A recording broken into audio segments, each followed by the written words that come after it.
Today we're going to have a siyum on Rambam, a beautiful siyum on the Rambam, a beautiful lesson for everyone. We're going to discuss a brilliant idea, discuss Moshiach, coming of Moshiach, and some background information to what we're all doing here today. Okay, this began really in I guess the story of Maimonides begins when Maimonides was born in the year 1135. And Maimonides really is unique and special for a number of different reasons, as I'll explain in a moment. But in 1983, December of 1983, the Lubavitcher Rebbe first mentioned the idea of a daily study in Maimonides' book, Mishnah Torah. He mentioned the idea at a gathering, and a few months later, closer to Pesach, he began to flesh out his idea over the course of a couple of talks. Why Rambam? Why study the book of Rambam? Why not study the Code of Jewish Law on a daily basis? There is something called a daily study of Jewish law. There's many books that you could have chosen to make a daily study. So why specifically the book of Maimonides, the book of Rambam? And here's where you have something fascinating what the Rambam did. And that is the Rambam is the only codifier in all of Jewish history who put together a book of laws of the entire gamut of Torah. Both the laws which are relevant today, as well as the laws of the temple, which weren't relevant in the year 1150. They are already not in service for 1,000 years. And yet the Rambam, Maimonides, put all of the laws of sacrifices and the Kohanim, the priests, and their clothing and their garments, and purity and impurity. And the laws of building the temple. Laws of building the temple. If you open up the Code of Jewish Law, you won't find any of these laws. You know why? Because the Code of Jewish Law was written a few hundred years ago, 400 years ago, and they're not relevant. So the author of the Code of Jewish Law wrote a book that a Jew needs today. If I want to know how do I need to live today as a Jew, you open up the Code of Jewish Law. Do you need to know the laws of entering the temple? Do you need to know the laws of how the priest brings the incense and how they divided the bread, the holy showbread? Not relevant to me today. So they didn't include it in the Code of Jewish Law. But the Rambam didn't include it. And the Rambam also includes in his book, in the final chapters, he includes the laws of Moshiach, the coming of Moshiach and what Moshiach is all about. So the Rambam is unique. Maimonides is unique in this regard. And therefore, the Rebbe said as follows. We have to unite Jews together. There's no better way to unite Jews together than through studying the same subjects. Now the problem is, if I say let's study together the Talmud, everyone should study Talmud, so you'll say, Rabbi, I'm not holding on that level. I can't study the Talmud every day, a page a day. Too difficult for me. I don't have the background to be able to understand. I don't have the time. So here's where the Rebbe said something very interesting. The Rambam, we're going to divide the daily study of Rambam into three options. There are three options. Option number one is to study 3 chapters of Rambam every single day. And if you learn and study 3 chapters of Rambam, of Maimonides every single day, you will conclude in less than 1 year the entire book. That's one option. Option B is to study 1 chapter a day. If you study Maimonides 1 chapter a day, then how long will it take you to finish the Rambam? Yeah. Very good. Someone's paying attention. In a little bit less than 3 years, you would finish the study of Rambam. And what happens if you can't even study 1 chapter a day? I'm not there. The Rebbe said, Maimonides also has a book called Sefer HaMitzvahs. Book of Mitzvahs, goes through the 613 mitzvahs, gives you a little few lines about what this mitzvah is all about. What's the mitzvah to honor your father and your mother? So he gives you 2 lines about the mitzvah. Positive commandment number X, to honor your father and your mother. Positive commandment number Y, to observe the day of Shabbos. Prohibition number C, thou shalt not bow down to a foreign image. Whatever, I'm giving examples. And the daily mitzvah that you study will correspond to the cycle of those that are learning 3 chapters a day of Maimonides. So you will, while they're studying the laws in depth and at length, you will study just the mitzvah. So if I'm studying 3 chapters a day, and now we're learning the laws of Hanukkah, or the laws of Shabbos, or the laws of Purim, or the laws of Passover, well, you who aren't studying 3 chapters a day, you're just doing the mitzvah of the day. The mitzvah of the day, you'll learn. Today's mitzvah is a mitzvah corresponding to Shabbos, or to Hanukkah, or to Purim, or to Passover. So you're connecting Jews, uniting in the same subject. We're all studying the same Maimonides, and this way it's not only about bringing us together, but it's also collectively we will have encyclopedic knowledge of the entire Torah, something which is not found anywhere else. And this is what Maimonides says in his introduction. He writes very powerful words. He says like this. He goes through the whole history of Torah. You know, if you want to make an argument, I read today, someone, I didn't read it at length, but someone said that if you put into AI, asking AI, one of the AI, well, I don't know, whatever they're called, systems, what is the most, I forget the exact word, but what is the most, or which is the real religion? Which religion is the real religion? Or what religion is the most, I don't know the word that they put in. And they wrote a response. And the response was that most probably Judaism, because that's the originator of the 3 big religions. And it goes through like 10 different reasons why. But if you want to know the biggest proof for the authenticity of Torah being a divine book, you open up the introduction to Maimonides. Read the introduction to Maimonides, the laws that we're studying just yesterday, the day before. And you know what you see there? You see Maimonides lays out for a simple reader, not a scholar, a simple reader, from Moses. Is that the guide to the perplexed? No. This is the book of Mishnah Torah. From Moses all the way down to the conclusion of the Talmud. Every generation, who was the rabbi of that generation and who he received his ordination from. 40 generations he goes through of Jews from Moses till the conclusion of the Talmud. What was Moses? Moses was a revelation for everybody. That's one of the things that are unique about the Jewish religion, as opposed to all other religions, is that all the other religions are based off of revelation taking place with one person. One individual said, I received revelation, and you believe me. Judaism, we don't say such a thing. We say there was communal revelation. Everyone had revelation at Mount Sinai. Not only Moses, everyone present. In order to make such a claim, you have to corroborate it with everybody. Not so easy.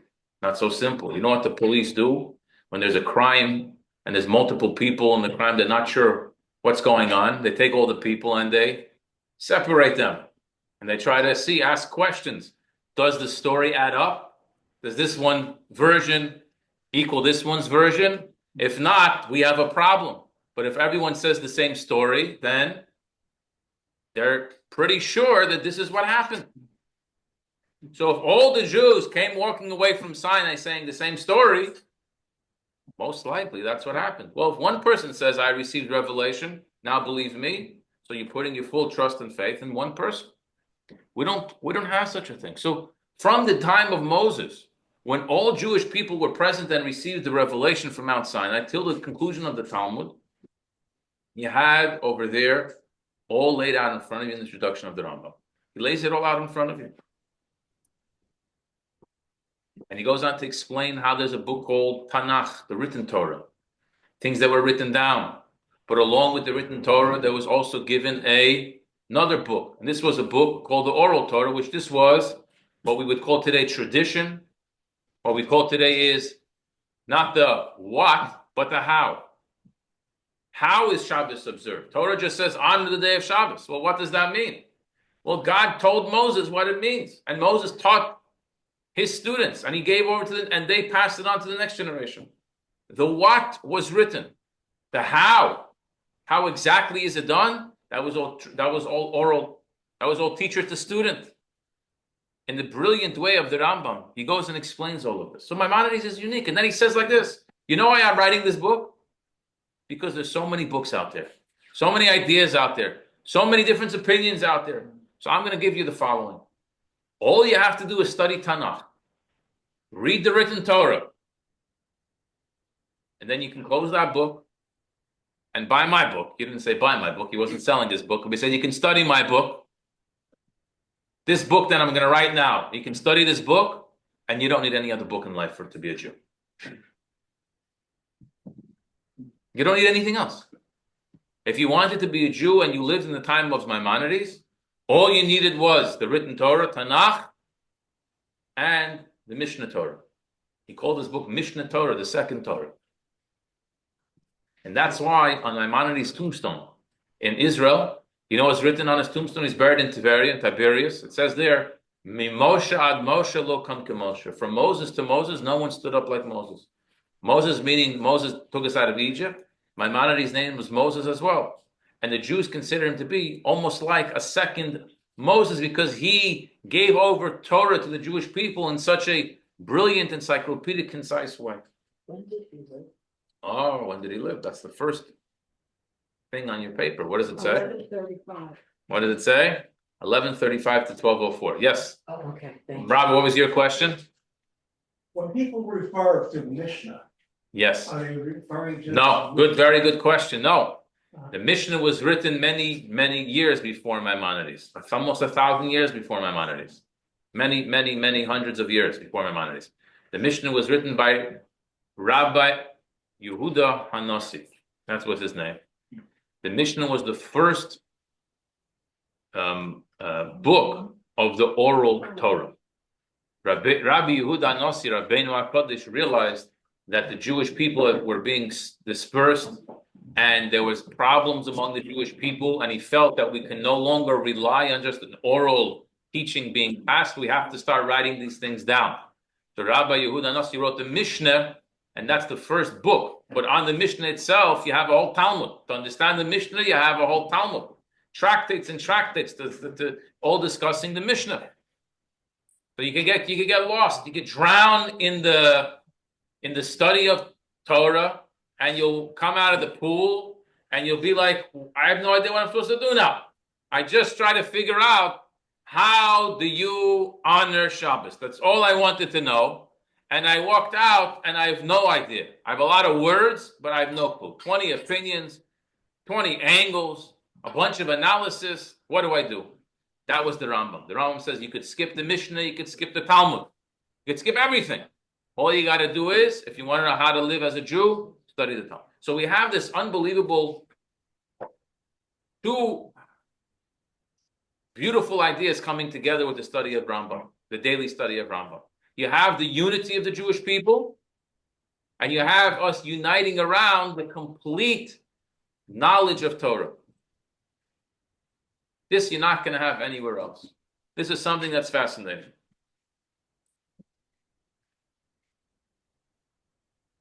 And there's no one who this doesn't apply to. Because all you have to do is study a mitzvah a day. You can take 1 minute and study a mitzvah a day. You'll go online, Rambam, daily study of the Rambam, a mitzvah a day. You'll be good to go. Let's take 1 minute, and it's very simple, a few lines, and tells you what mitzvah today, the mitzvah that we're studying today. That's something beautiful. As I said, the Rambam also had something which was unique, and that was that he included the laws of Moshiach. Why did the Rambam include the laws of Moshiach? Why did he include the laws of Moshiach? It's cauliflower. Why did he include the laws of? Why is it important to have the laws of Moshiach. Well, we can be ready when it comes. To be ready when he comes. So Jews have been waiting and ready for when he comes for many, many years. And most others, scholars, did not write laws about the coming of Moshiach. But the world, the whole purpose of the creation of the world was coming. Oh, excellent. Very good. Very good. We learned that from Rabbi Shmuel Buttinger, rest in peace. Okay, amen. A blessed memory. So beautiful. Martin Luther King had a dream. Many people have dreams. They have dreams. Not everybody's dream gets fulfilled. Not everyone sees their dream come to life. Right? Ahavdil elef avdolos. God had a dream. What was God's dream? God's dream was that there would be a people on this earth, a people made of flesh and blood, a people who are going to be given freedom to choose between good and bad. And they are going to bring heaven down to earth. That's what they're going to do. They're going to reveal God's holy presence in this world. That was God's dream. And for that, he gave a Torah. And for that, he chose the Jewish people. What happens if the Jews don't do the job? So the dream didn't come. Okay. Another dream that didn't, I mean, we all have dreams. God also had a dream that didn't come true. That can't be. That cannot be. We can't say such a thing. For me and you, we could say such a thing. But on God, it can't be. And that's why the Rambam, that's why the Rambam adds the laws of Mashiach. Because if we're going to include all of Judaism in a book, you have to have the end goal. The end goal of everything, from the first letter of the Torah, from the first commandment, from the first mitzvah, from the first instruction. The end goal is this mission, this dream, to bring heaven down to earth, to make the world a holy place, to make the world God's garden, to reveal that the world is God's garden. Yeah. And my question is, you said the dream was people choosing between good and evil. People who could choose between good and evil to choose good. Yeah. So why did God forbid Adam and Eve to eat from the tree of the knowledge of good and evil? That's a very good question. That instruction in and of itself is a class unto itself, but just without getting into the details of it, the instruction itself of not to eat something, that was the first moment when free choice was given. I understand? The first time God said not to do something, before that, there was no free choice. That was the first indication of what would differentiate man from all the other creations of the world, which were created before man, was that God gave him an instruction that you can eat from all the trees, but from this tree you shall not eat. And that one instruction he did not, together with his wife, they both could not live up to. But it doesn't get into the details of why did God give him that instruction. That's a separate, whole separate class of discussing the story of the first sin, which is beyond the scope of what we're going to talk about right now. So we have this end goal, this vision, knowing our purpose, knowing our mission, knowing why we're here. The ultimate is to reach the coming of Moshiach. And that's why it's one of the 13 principles of faith. It's fundamental to everything. It's not just an idea, it's not a dream. Moshiach is not a dream, says Maimonides. It's real, it's reality. It's going to happen. It's impossible to say that God would give a mission to the world and it's not going to be accomplished. So there's no expiration date. There's no expiration date. It's going to happen. It's going to happen. The mission is going to be fulfilled. The others didn't appreciate this like the Rambam did. But the Rambam was very careful about this. He made sure to include it. And a lot of what we know about Mashiach, the Rambam also says in the laws of Mashiach that don't assume that the world is going to change when Mashiach comes. The world's not going to change. The world is going to remain exactly the way it is. Chairs are not going to turn into another material. It'll be plastic chairs that you're going to sit on. Not going to be some spiritual world. This world. The world that we live in right now is going to be a godly world. Because that's part of the vision, that this world is going to be a godly world. So we have like this, today, on Friday, last Friday, we concluded the 44th cycle of studying of the Rambam. And we began the 45th cycle on Shabbos, on Saturday. So the reason why we have this beautiful dinner and this lavish feast over here is to celebrate this conclusion of the Rambam, as well as to celebrate the beginning of a new cycle. And we invite everybody here to join in the daily cycle of learning Rambam. It's a very easy thing to do because all you have to do is one mitzvah. And if you have more time and you're more initiated, you can study a chapter a day. And if you have even more time, you can study 3 chapters a day. But at minimum, everyone is capable of doing a mitzvah a day, learning 1 mitzvah a day. So that's something which we encourage everyone to participate. And now we're starting fresh. So now you start from today. You just go to Chabad. You can Google Chabad Rambam Daily Mitzvah. Make sure it has for today. And you'll have the 2 lines that will tell you, today we didn't even start yet learning the mitzvahs. We're still in the introduction. I think tomorrow we begin actually the first mitzvah. So this is for everyone to participate and to join. Is For learning, sure. is learning and doing the same thing? What do you mean doing? Well, to do a mitzvah, to do a good deed, so is learning about the mitzvah the same thing as doing a mitzvah? Learning is one of the mitzvahs is to study. It is. We have to study. That's called one of the mitzvahs to study. Torah is also one of the 613 mitzvahs. Yes. Thank you. I have another question. Sure. So if we're living in a godly world, does that mean there are still evil people? God created evil in order for us to have that freedom to choose. Yes, evil itself, we're not going to get into all of the philosophies now, but evil itself is also a creation of Hashem. And it's there in order to create the balance of good and evil. I think that's why having a relationship with God is probably more powerful, because of the fact that He wants us to choose, to love Him, and for us the ability to choose to make good, right choices every day, Absolutely. That's what it's about. It's about making the right choices every day. In order to make the right choices, you first have to know what the right choice is.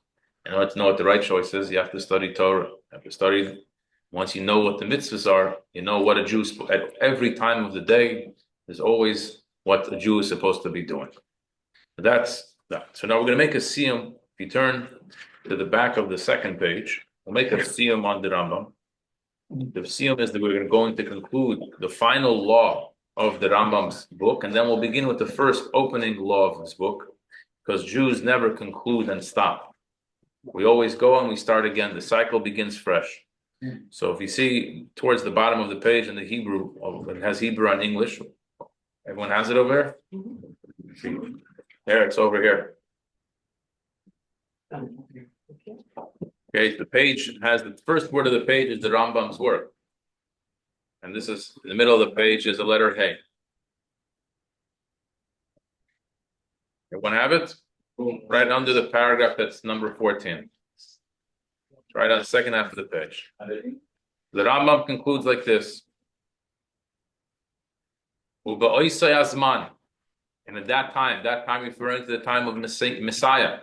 What's going to happen when Messiah comes? The Moshiach is going to be here. There'll be a revelation. King Messiah has revealed himself. This is after he already tells us how do you know if this individual is Messiah. But there will be a person. The person is going to be the Messiah.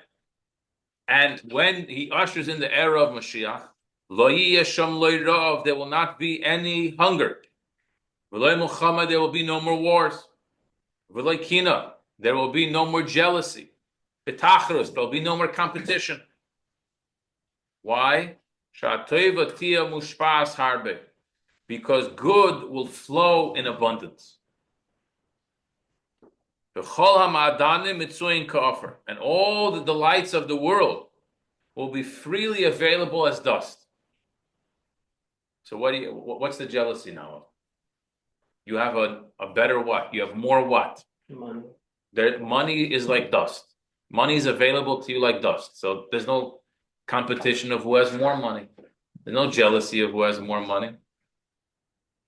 Just like no one gets jealous of who has more dust in their backyard. Nobody gets jealous of that because it's readily and freely available for anybody and everybody, right? This is the world of Mashiach. There won't be any of this stuff. So what are we going to do? If we can't be jealous, what are we going to do?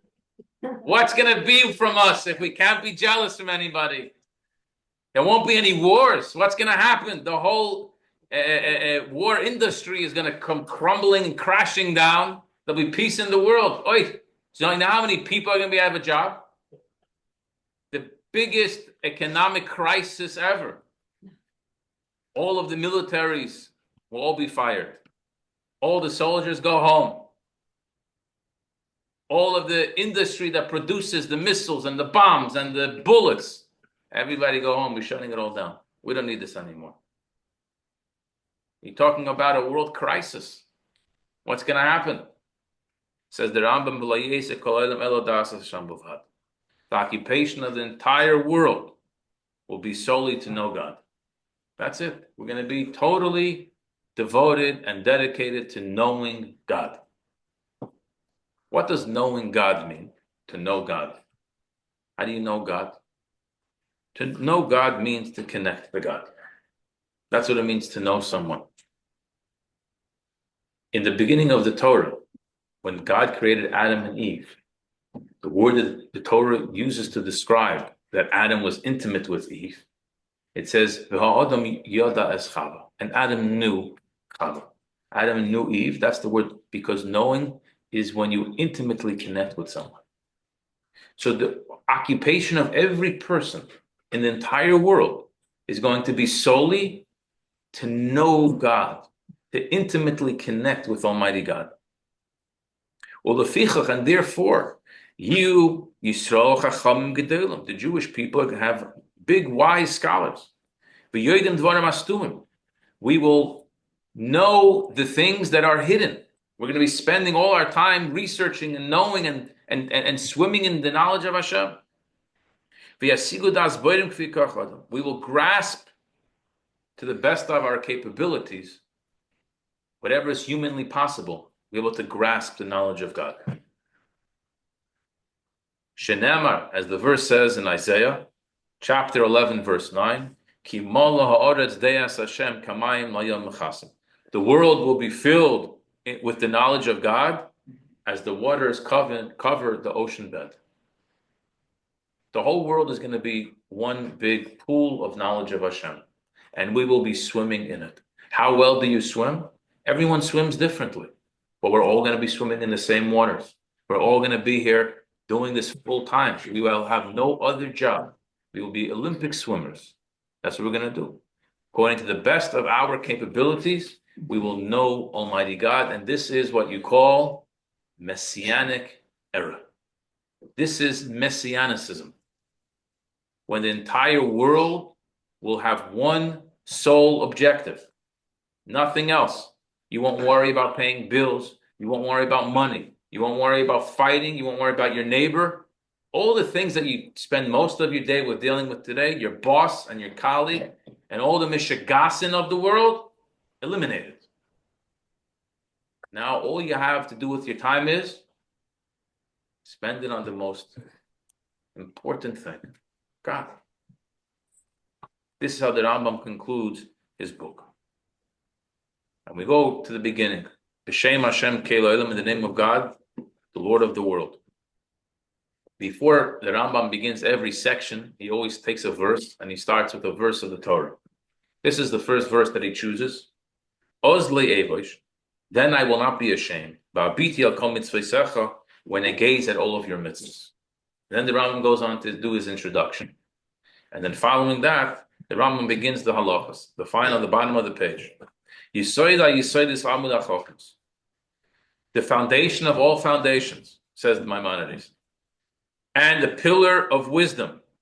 Leida is to know that there is a primary being who brought all existence into being.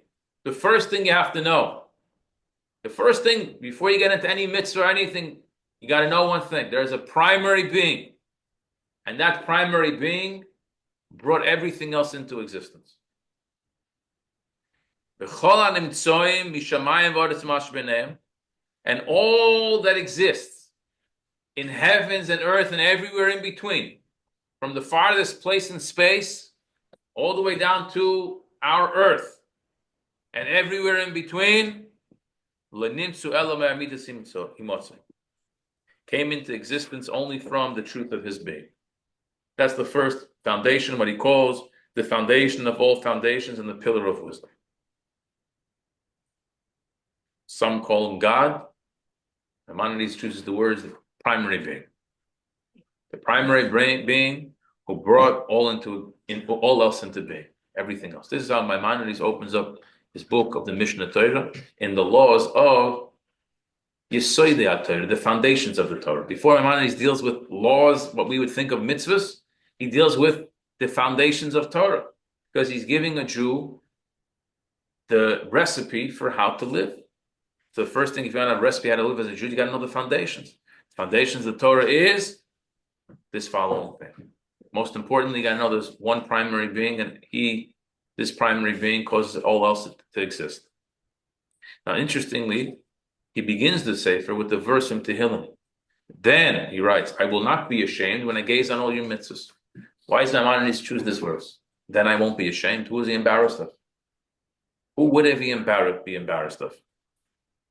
The truth is, whenever someone takes on a big responsibility, you have to do it with humility. You have to do it with humility. Arrogance won't get you anywhere.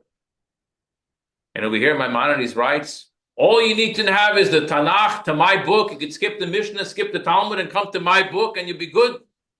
Takes a little, someone would call it a little arrogance. No, some would call it arrogance. You readily dismiss studying all the other books and say, just come to my book. And that's why the Rambam writes this verse. Perhaps that's why he concludes this verse. Then I will not be ashamed. Why won't Maimonides be ashamed to write this? Because I'm gazing at all of your mitzvahs. This is part of what it means, that it's a responsibility for a rabbi, for a teacher to teach. And teach to the best of your ability. It's inappropriate for someone who doesn't know to begin speaking and make as if they do know. That's inappropriate. But it's equally inappropriate for someone who does know to keep quiet and make as if he doesn't know or she doesn't know.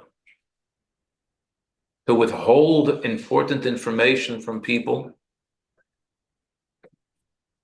is equally as bad as the one that's giving misinformation to people. By the way, you see this in the news all the time. All the papers you read and all the articles and everything, there's two parts to it. There's that which is written, and then there's that which isn't written. And most of the time we read and we forget about that which isn't written, that's which isn't included in the article. Not written in the essay, not part of the news piece. It's the same problem. Misinformation, what they call disinformation, fake news, it could be one of two ways. It's not only about saying something that isn't 100% accurate. It's also about leaving out critical facts. Because you're also, even though what I said is 100% true, but there's a whole other part of it that you forgot to add in. Because if you would have added that piece in, everything would have been different. Says the Rambam, I have an unbelievable divine intuition. He's aware of it. It's to make this book that will be transformative, something that the entire Jewish world never experienced before. An encyclopedia of the entire Torah laid out, chapter, subchapter, paragraphs, everything. It's unbelievable. The Jewish world, there's a revolution in the Jewish world. Scholars couldn't handle, where did this come from? That's how revolutionary it was. So what, I shouldn't do it? Should I withhold? Or should I go for it? Even though I know it's going to cause an explosion of reactions between all the different parties and groups and Jews and everything. What should I do? Says the Rambam Moslevish, I'm not going to be ashamed. Why? Because I'm doing this for you. I'm studying your Torah. I'm giving over information the Jewish people need to know. I'm not going to be ashamed. I'm not going to hold back. I'm going to go full force and give over everything that I have and put it into this book. This is a very important lesson for all of us. In a small scale, the Rebbe would always say that everyone is capable of teaching. You don't need to be a scholar or a rabbi. If you know the letter Aleph, it's your responsibility to teach Aleph. And people come along and say, but I can't. I'm not that type of person. Well, you should know that you are making a critical mistake. It's a critical mistake. Why is it a critical? Because you have important information that someone else doesn't have. Don't withhold it. Give it to them. But you're ashamed. You're embarrassed. You say, who am I? It's going to be a sign of arrogance on my part that I'm going to impose this good gesture onto someone else. Don't be embarrassed. Don't be ashamed. Because it's not about you. It's about al kol mitzvah. Look at God's mitzvah. Is God's mission now going to be furthered through your teaching?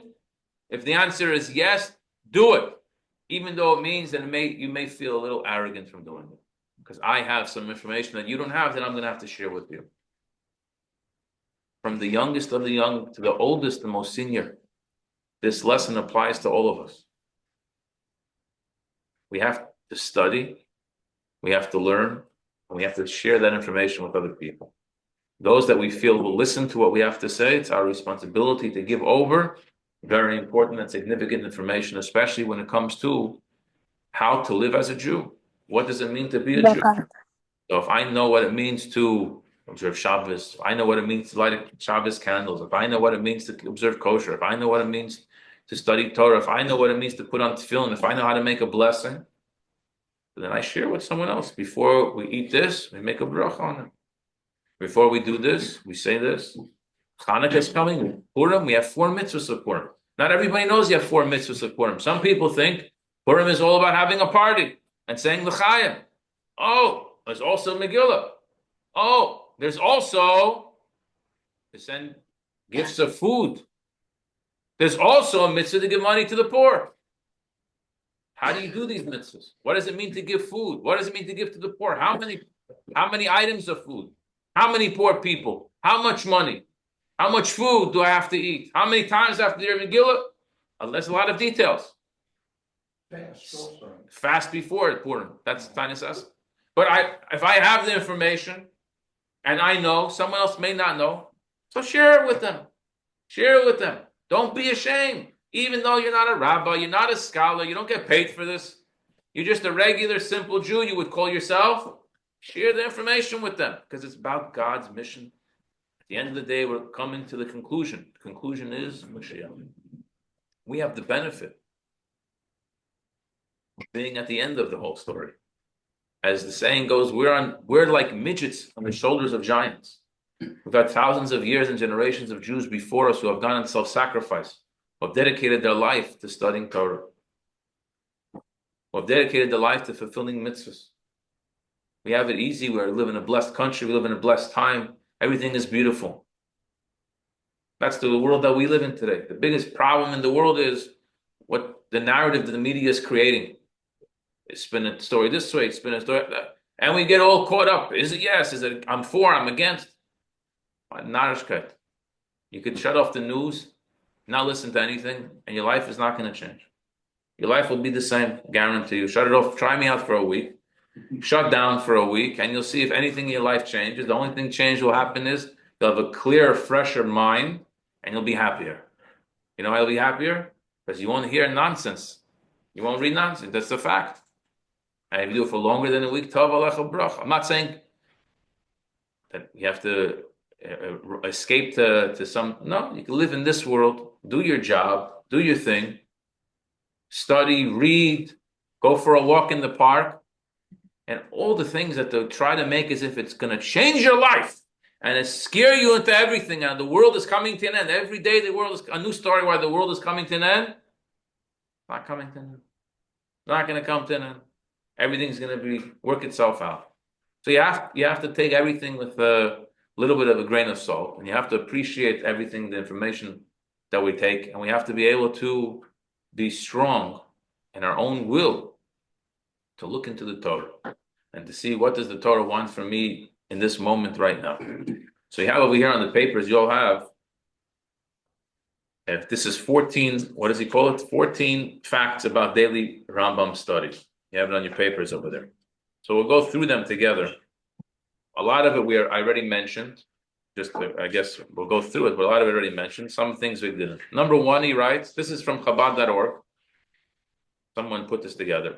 The Rambam name was Rav Moshe ben Maimon. He was born in 1135, passed in 1204, known as the Rambam. And he's okay. We did number one. Number two is that this book only covers. It is the only book to cover all of Jewish law. Right? We went through that already. Number three, it contributes to Jewish unity. We did that too. Number four, there are 3 alternative schedules to study. We did that also. Number 5, it has 14 parts. This one we didn't do. It has 14 parts. Okay, let's flip the page. What are the 14 parts? Let's read, if you want to understand the whole gamut of Judaism, really, in one book. So here are the sections of the Rambam. The first book is called Sefer Mada, the Book of Knowledge. And it includes the basic principles of the Jewish religion, which one must know from the start, such as God's unity and the prohibition of idolatry. The second book is called Sefer Ahava, the book of love of God. And in it, there is the commandments that are done frequently so that we may always love God and remember Him constantly, such as reciting the Shema, prayer, tefillin, blessings, and circumcision. Number 3, the third book is called Sefer Zmanim, the book of times. And these are commandments that are done at certain specific times of the year, like Shabbos and the holidays. Number 4 is called Sefer Noshim, the book of women. And these are laws associated with marital relations, such as marriage and divorce. Number 5 is Sefer Kedusha, the book of holiness, which are the laws of forbidden relations and forbidden foods, with which God sanctified the Jewish people and separated them from the nations of the world. Number 6, the 6th book is called Sefer Haflah, the book of promises. These are laws relating to the oaths and vows. Number 7 is the book of Zeroim, the book of seeds, laws relating to agriculture, such as the sabbatical year and tithing. 8 is Sefer Avod, the book of service, laws relating to the building of the temple and public sacrifices. 9 is Sefer Karbonos, the laws of the book of sacrifices, laws relating to sacrifices of the individual. 10 is the book of Tahara, the book of ritual purity, laws relating to ritual purity and impurity. 11 is Sefer Nezikim, the book of injuries, laws associated with civil relations in which there is injury to either property or person, for all the lawyers in the room.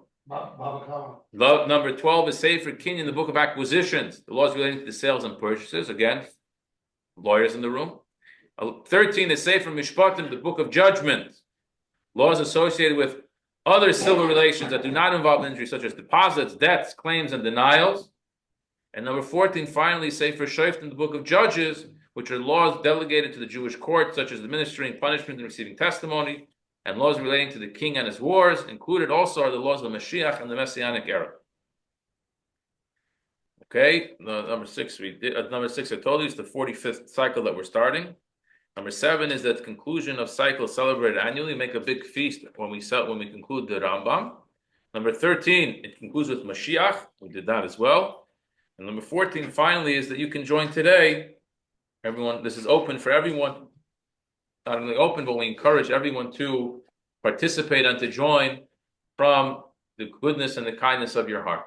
I'll just share with you one final word that I heard from Rabbi Jacobson. He shared that they made a big siyum the other day in Crown Heights, and he shared a fascinating teaching, really. Story of the Rebbe. Someone wrote a book, and in the introduction of his book, he wrote like this: I met Lubavitch Rebbe in the 1970s, and I had a private audience with him. This was a scholar, and I sat there and I asked the Rebbe the following question. He said, if you open up the book of Maimonides, the laws of Hanukkah, and there's laws of Purim. I'm only sharing this because now it's coming up Purim now, so it's connected with Purim. So if you open up the book, the laws of Hanukkah, the laws of Hanukkah begins with a history that happened during the time of the Second Temple. That there was a king and he made terrible decrees against the Jewish people, etc., etc. He goes through a whole history of the troubles and the trials that the Jewish people were living through, the persecutions that the Jewish people were living through at that time. And then he goes on to say, and we battled, and the Maccabees, we fought, and they won on the 25th day of Hanukkah, and they celebrated Hanukkah and the miracle of the oil. And then he goes on to the laws of Hanukkah. So he gives us like a synopsis of the history of Hanukkah. When he goes to the laws of Purim, when you turn to the laws of Purim, he doesn't give you any history.